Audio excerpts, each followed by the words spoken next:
Hello YouTube.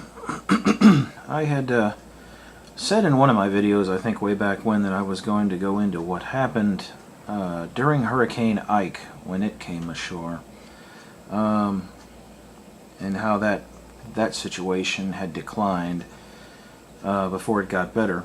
So I guess I'll tell you right now. I remember when Hurricane Ike came in.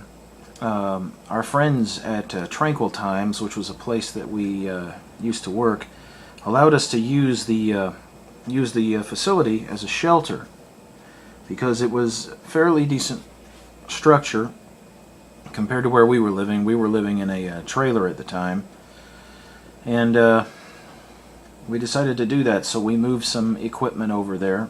I brought a couple of deep cycle batteries, an inverter, food supplies. At that time we knew it was coming, and I had a stock of MREs already built up, so we took all those MREs down there and the other things that we had. I've always made a point to have enough supplies that if something happens like that, because we do live in a place that gets hurt by hurricanes quite often. I think even more so now that we're out here. The first day was very interesting. The hurricane came through. We had power probably up until late into the night, but then the winds finally kicked in and busted the power lines down, and everything went dark. But that building that we were in was a two-story. And while Allison was downstairs on the lower floor, just sitting it out and watching things, I went up to the second floor, and let me tell you, man, you could feel that's a good built building, but you could feel that building moving. I was very surprised that a two-story building could move like that, but that just tells you the amount of wind. I mean, stuff was blowing by sideways. You ever seen The Wizard of Oz? That's the way. There's like lawn chairs and crap and branches and stuff all flying past, going down the road past this building. So with the lights out, you could see it all. The lights blew out, and we're just watching stuff blowing by. That was a pretty crazy night. And the next day, after all that passed, after we finally got ourselves to the point that we could rest, and then we woke up the next day and looked outside, and it was devastation. That was in Old Town Spring, down in Houston, North Houston. I've never seen that kind of damage that far north, to be honest with you. I've never seen that kind of damage. Everything was flooded all around. The town, thankfully, was kind of up high a little bit, so the flooding subsided quickly off the main town. And just trees down, and buildings busted, and fences all over the place smashed, and no infrastructure. Nobody was there, no police. You were without law that first day, and that was how it was for us. In fact, I don't think we had any police there probably the first week. It's pretty crazy. We definitely had no power. But that first day, I went down back to the place. It's just outside of town, and there was probably... Thankfully, the water didn't get too deep. It didn't get up over the slab and into the house. So the house was okay in that regard, but what it did do, in a lot of campers, they have these vents that you can crank. They kind of tilt up like this. There's a little crank underneath them you turn, and they go doot, doot, doot, doot. Well, those were like, they went from this to this. It completely stripped them out. But what was really weird, and this is interesting, the house was right where it was left. There were pieces of paper in the yard that were still in the spot where they were left. It's like no wind had touched the lower part of that yard. I mean, other than being water all over the place and very difficult to get in and out that first day. Let me put my glasses on. This light is really killing me. And other than there being water there all that first day, relatively nothing was harmed. Just those. And the weird thing is, the water that did get into the actual trailer was minimal. There was a little in there, but I sopped it up and got it out. The stuff on the south wall was okay, and a lot of stuff on the north wall inside had gotten water in it, and I had to take it all out and set it out to dry. But immediately what we did was I set her up over there at Tranquil Times with the dog, and then I got my gun and I went down to the camper. And I have solar panels. I had a lot more solar panels back then. I had taken them down. I deployed the solar panels immediately after the hurricane. I set them back up on the racks, and I set it where it would charge batteries.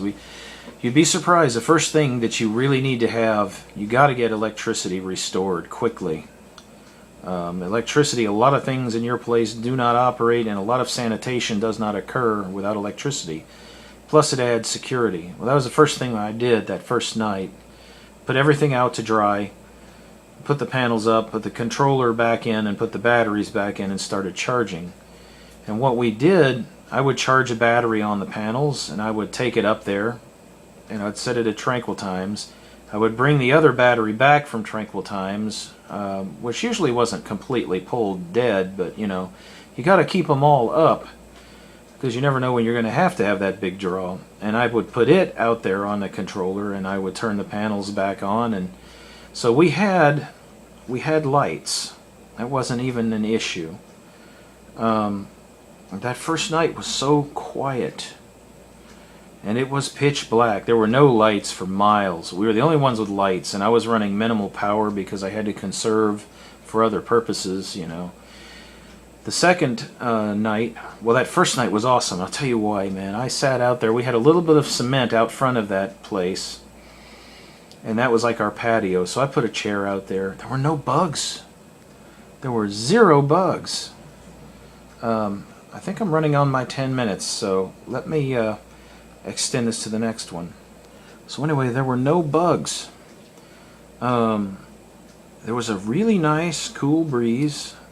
You know, the wind was still fairly active. It wasn't strong. It was a gentle wind after that. And it was the most calm and nice night. I sat out there all night in a lawn chair.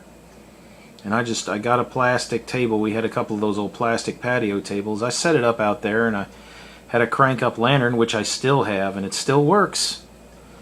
And I cranked it up, and I just had me a little light out there on the table, and you got to see some of the stupidity of people and some of the intelligence of people during that. And one of the things I saw was the long parade of idiots trying to drive around in town with downed logs and trees and crap, burning up all their fuel the first day after the storm.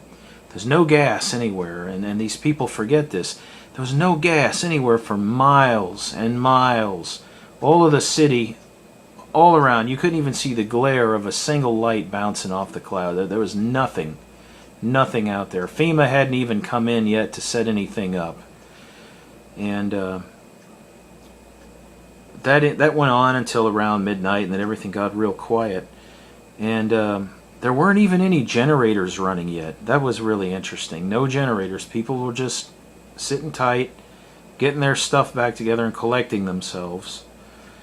And it was peaceful. I enjoyed it. I slept there, and all was quiet that first night. And Allison slept over at Tranquil Times. So got all that together, and